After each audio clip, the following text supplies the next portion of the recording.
Начиная с 24 февраля в России многое изменилось.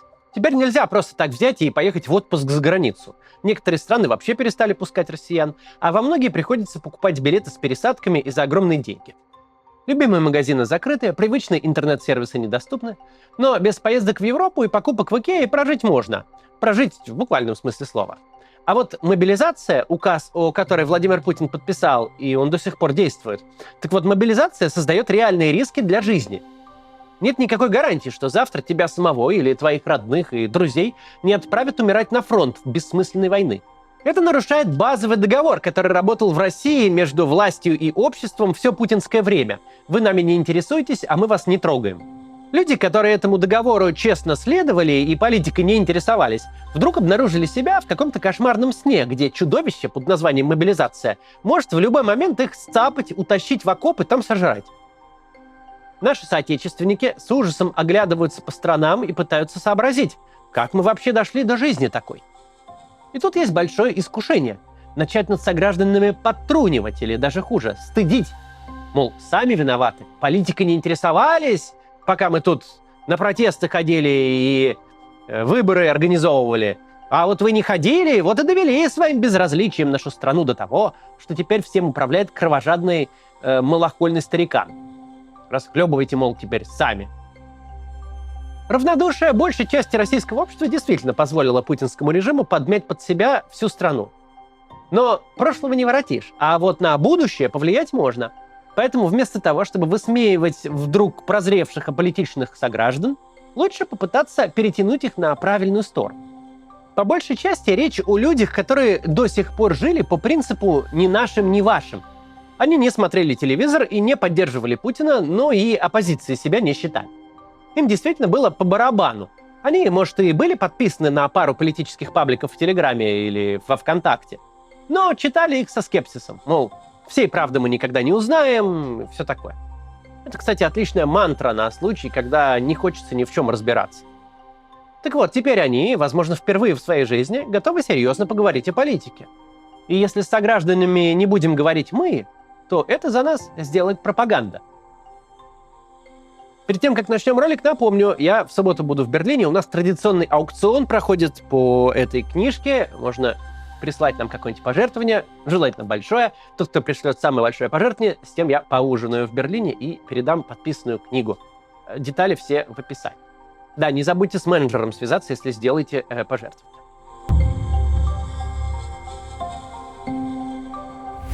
Ну так вот. Не надо думать, что россияне аполитичны по своей природе. Это и близко не так. В 90-е годы митинги на Манежной площади собирали сотни тысяч. На площади Революции, недалеко от тогдашнего музея Ленина, постоянно кипели дебаты, в которых мог поучаствовать любой прохожий, а перед газетными киосками по утрам выстраивались очереди. Сейчас в это сложно поверить, но когда-то на НТВ, одном из главных телеканалов страны, в прайм-тайм шла программа «Куклы». Сатирическое шоу про политику и политиков. И вызывало оно живейший интерес у телезрителей. Люди хотели быть в курсе перемен и сами же были их движущей силой. Почему же так вышло, что вплоть до последнего времени большинство людей в России политикой не интересовались?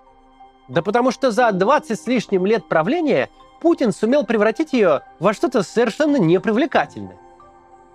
Главных действующих лиц российской политики можно было наблюдать в Георгиевском зале, где Путин объявлял аннексию. Серые номенклатурные персонажи с погасшими глазами. Вроде праздновать собрались, а рожи такие, словно на поминки приехали. Большинство из них в политике годами, если не десятилетиями. Но в лицо их мало кто знает. В новости они попадают редко, обычно когда предлагают что-нибудь запретить или творят какую-нибудь дичь. В начале 2000-х, когда доходы стали расти и общество отвлеклось на дары свободного рынка, Путин технично воспользовался моментом и сперва стал прикрывать независимые СМИ, а потом начал внушать людям, что политика – дело скучное и грязное, что нормальному человеку в ней делать нечего. В прошлом году, еще до войны, фонд Эберта опрашивал молодых россиян о политических предпочтениях. И 60% тогда сказали, что политикой не интересуются вовсе и в ней не разбираются. А в 2019 году, во время опроса Левады, выяснилось, что 3/4 россиян не готовы участвовать в политике. И только 1% опрошенных считал, что простой человек может повлиять на происходящее в стране. Что же, российская власть отлично поработала, отбив у граждан всякий вкус к общественной жизни. На выборы ходили и в общественной жизни в итоге участвовали только те люди, которые на эту власть непосредственно работают, ну и небольшое, конечно, количество других. И за все это мы теперь расплачиваемся всей страной. После 21 сентября в России буквально воплотился афоризм Шарля де Монталамера: «Если вы не занимаетесь политикой, то политика займется вами». А политичность не освобождает от мобилизации, она ее приближает.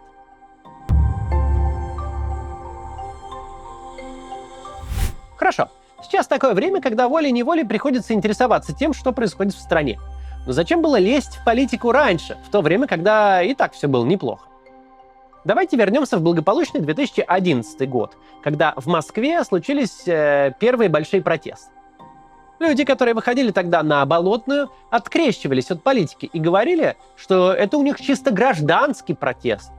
Политиков тогда даже не пускали на сцену, говорили, что тут только гражданские активисты будут выступать. Но не надо иллюзий. Требование честных выборов именно что политическое требование. Провластные СМИ называли эти протесты революцией норковых шуб и преподносили дело так, что, мол, на улице выходят зажравшиеся москвичи, хипстеры и, как тогда говорили, кряклы. Вот, дескать, они, такие-сякие, раскачивают лодку и хотят отнять у простых честных россиян драгоценную стабильность. Да, среди протестующих было немало людей с доходами выше среднего, и это вполне закономерно. У нас до сих пор почему-то считается, что люди начинают интересоваться политикой и протестовать только когда дошли до крайности, и им уже буквально нечего есть. Вот тогда все логично и оправдано. Это картина мира из советского учебника, который рисовал историю человечества как череду народных восстаний на пути к победе коммунизма. Но даже в советском учебнике можно прочитать про буржуазные революции, потому что если у людей есть деньги, но нет представительства во власти, рано или поздно они захотят участвовать в политической жизни. Люди начинают интересоваться политикой не от плохой жизни, а наоборот, от хорошей. От плохой они устраивают беспощадный бунт. Именно поэтому я бы сейчас не ожидал бы, что вот пойдут в Россию еще гробы из Украины, и тогда народ очнется, восстанет, и тут-то и наступят демократические перемены. Но вернемся в недавнее прошлое. Первые 10 путинских лет граждане России наслаждались благами рыночной экономики. Ходили на шопинг в торговые центры, ездили в отпуск за границу, покупали квартиры в ипотеку и машины в кредит. В 11-12 годах эти же граждане вышли на улицы, возмущенные подлогом на выборах, но это был просто повод. Главное, что у людей созрело желание участвовать в жизни страны. И, кстати, после разгона протестного движения это желание никуда не делось. Как раз на 11-12 годах появилось множество общественных инициатив. Широкое наблюдательское движение, правозащитный проект ОВД-Инфо и наши городские проекты, много-много других. Тут, конечно, надо признать, что после болотных протестов власть смогла затолкать большую часть граждан обратно в болото аполитичности. Для этого были предприняты беспрецедентные по тем временам репрессивные меры. Путин и до болотной медленно, но верно подминал страну под себя, но после началось прямо усиленное закручивание гаек. Если весной 2012 года люди могли несколько дней подряд стоять протестным лагерем «Окупай-Абай» на Чистопрудном бульваре в самом центре Москвы, то 10 лет спустя человек, вставший в одиночный пикет, будет немедленно скручен, как будто одиночка с плакатом «Главная угроза национальной безопасности». И тем не менее, вплоть до 21 сентября 2022 года репрессии были точечными и направленными в основном на оппозицию. Россия была страной, где полное безразличие к политике служило залогом безопасности. Я вовсе не утверждаю, что граждане благополучных демократических стран только и делают, что с утра до ночи ведут политические дебаты, митингуют на площадях и ведут избирательные кампании. Нет, они в массе своей живут обычной жизнью. Но в этой жизни есть место свободному обсуждению политических вопросов. Люди могут высказывать политическую позицию и не бояться, что их обвинят в предательстве и покушении на все святое. Они могут читать СМИ, в которых представлены разные мнения, а не одна единственно верная точка зрения. А если политики принимают решения, которые гражданам не нравятся, то граждане могут выйти на митинг и высказать свое недовольство. В здоровом демократическом обществе интересоваться политикой так же естественно, как смотреть кино. Кто-то ни дня не может прожить без нового фильма, а кто-то садится к экрану только за компанию. Так и с политикой. Для одних это, если не главное дело в жизни, то важный интерес, а другие просто опускают свой бюллетень в избирательную урну, и это тоже участие в политике. Кстати, есть страны, где голосование на выборах обязательное. Логика тут такая. Если ты живешь в обществе, то должен хотя бы минимально участвовать в общественной жизни. Уклонистов ждет штраф, а в Греции, например, за отказ прийти на участок вообще предусмотрено тюремное заключение. Правда, никого ни разу так и не посадили за это. И это хорошо, пусть люди ходят на выборы не под страхом наказания, а по доброй воле. Выборы – это самый простой и доступный вариант участия в политике. В демократических странах явка на выборах довольно высокая. Люди видят, что их голос имеет значение. Например, на президентских выборах во Франции в прошлом году проголосовали больше 70% избирателей. Примерно столько же, 76%, пришли на минувших выборах в Германии на участке. Но выборы выборам рознь. В СССР явка на выборах вообще приближалась к 100%, при том, что сами выборы были безальтернативными. Ну, представьте себе, вы получаете бюллетень, а в нем только один кандидат. Кому вообще такие выборы нужны? Что за бред? Но в Советском Союзе именно так представляли себе участие граждан в политике. Вы будете смеяться, но даже агитаторы были. Понятное дело, агитировать на выборах с единственным кандидатом никакого смысла нет. Поэтому людей просто уговаривали проголосовать, и в день выборов следили, чтобы никто не забыл прийти на участок. Оттуда, кстати, и появился бойкот как протест. В современной России очень любят копировать СССР. Конечно, устроить выборы с одним кандидатом даже сейчас как-то неудобно им. Ну, хотя бы потому, что в Конституции до сих пор многопартийная система записана. Но превратить честное голосование в фикцию – это пожалуйста. Когда смотришь, как Госдума в едином порыве одобряет аннексию украинских земель, то возникает полное впечатление, что вся эта возня с выборами, которая еще недавно так увлекалась российская оппозиция, изначально была бессмысленной. Собственно, большинство уже давно уверились в том, что от нас ничего не зависит. Официальная явка на последних думских выборах была 52%.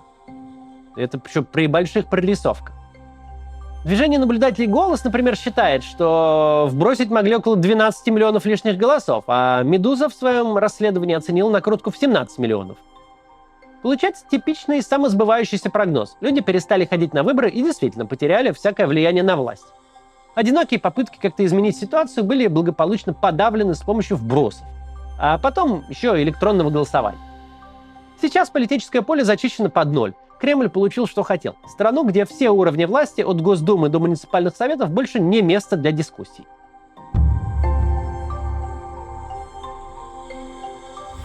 Власть обрубала интерес к политике на дальних подступах.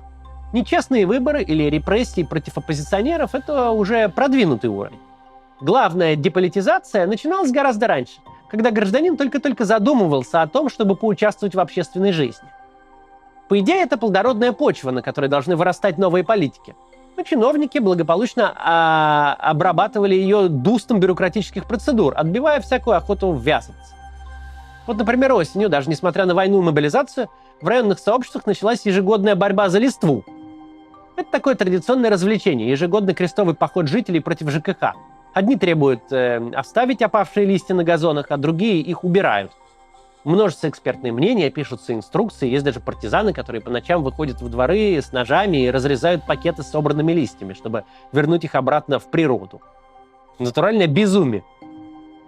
Вообще-то в нормальном обществе вопрос опавших листьев, установки скамеек, высадки цветов на клумбы и прочие бытовые вопросы местного значения легко решаются жителями дома. Тут не нужны какие-то особые компетенции. Но в современной России этим занимается кто угодно, только не жители дома.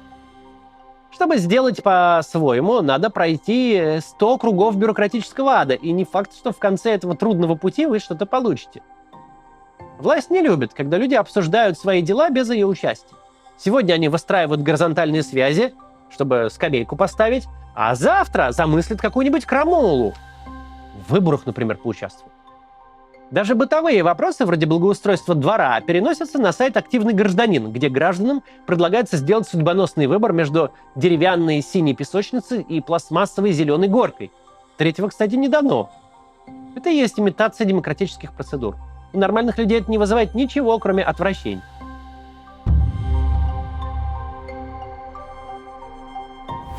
Еще недавно аполитичность казалась удачной стратегией для отдельно взятого человека. Никаких рисков, никаких разочарований.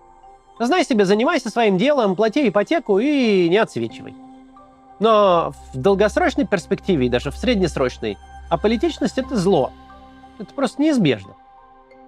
Долгое время аполитичность общества играла на руку Путину. Он полностью зачистил политическое поле, чтобы править вечно. Но отсутствие политической конкуренции — опасная штука. Легко увериться в собственной непогрешимости и наворотить дел, что, собственно, и произошло. Наш этот великий геополитик возомнил себя непогрешимым вершителем судеб и ввязался в войну, которую не может выиграть и не знает, как закончить. Теперь он надеется спасти себя, нарушив договор с обществом, и требует крови от граждан, которые долгие годы жили в уверенности, что отсутствие интереса к политике гарантирует им беспроблемное существование. Путин объявил мобилизацию не от хорошей жизни, а потому, что как правитель он провалился. Проиграли все – и президент, и общество.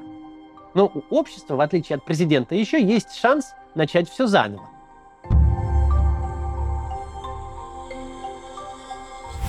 Когда в 2016 году Дональд Трамп выиграл выборы, некоторые американцы так перепугались, что решили переехать в Канаду от греха подальше.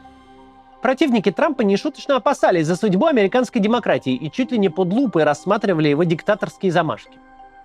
Президентом Трамп был и правда спорным, но в итоге ничего ужасного с Америкой не произошло. Через 4 года на очередных выборах власть в Вашингтоне сменилась.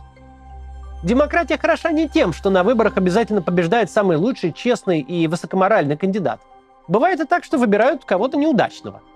Демократия хороша тем, что позволяет спокойно расставаться с политиками, которые не справились. Демократия не единственный возможный вариант развития общества. В 1991 году наша страна рассталась с тоталитарным прошлым, но едва освоившись в свободном мире, незаметно скатилась обратно в авторитаризм. Нет никакой гарантии, что после ухода Путина у нас тут же расцветет демократия. Точнее так, никакой демократии у нас точно не будет, если люди продолжат делать вид, что политика их не касается. Для того, чтобы наша страна вернулась на нормальный путь развития, нужны люди, которым не безразлично, что происходит в стране. И таких людей становится больше. Путин сделал то, что до сих пор никак не удавалось оппозиции. Он вывел общество из многолетней спячки.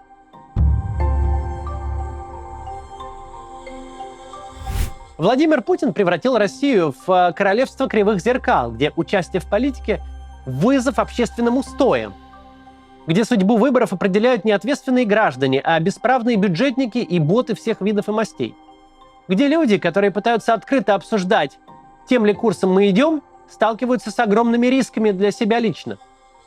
Но если постоянно прятать голову в песок, то однажды тебе подожгут хвост.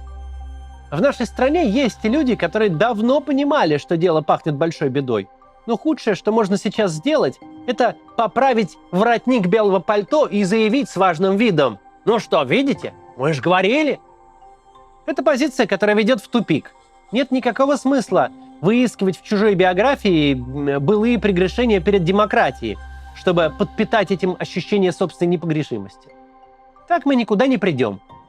Здорово, конечно, что мы здесь такие умные и политически активные собрались, но этого оказалось недостаточно. Вокруг нас сотни и тысячи людей, которые только недавно поняли, в какой стране они живут. Да, они не интересовались политикой раньше, не ходили на выборы, а может даже когда-то и проголосовали за Путина, потому что поверили формуле «если не Путин, то кто?». На зачищенном политическом поле в нее легко было поверить. Но они не совершали преступлений, не разжигали ненависть и не требовали крови. Оттолкнуть сограждан – худшее, что можно сейчас сделать. Говорите с людьми, покажите наши ролики, объясните, почему демократия – лучший выбор для нашей страны. Возвращайте соотечественников в политику. Только так Россия получит шанс на нормальное будущее. Никогда еще любимая фраза Алексея Навального о том, что настала финальная битва между добром и нейтралитетом, не была так верна. Если вы смотрите этот ролик, политика, скорее всего, вам не безразлична. Тут даже не так важно, каких именно вы взглядов придерживаетесь и каким видите будущее нашей страны. Важно то, что этот интерес есть, что вам не все равно. Чем меньше аполитичности, тем больше демократии. А за нее мы еще поборемся. До завтра.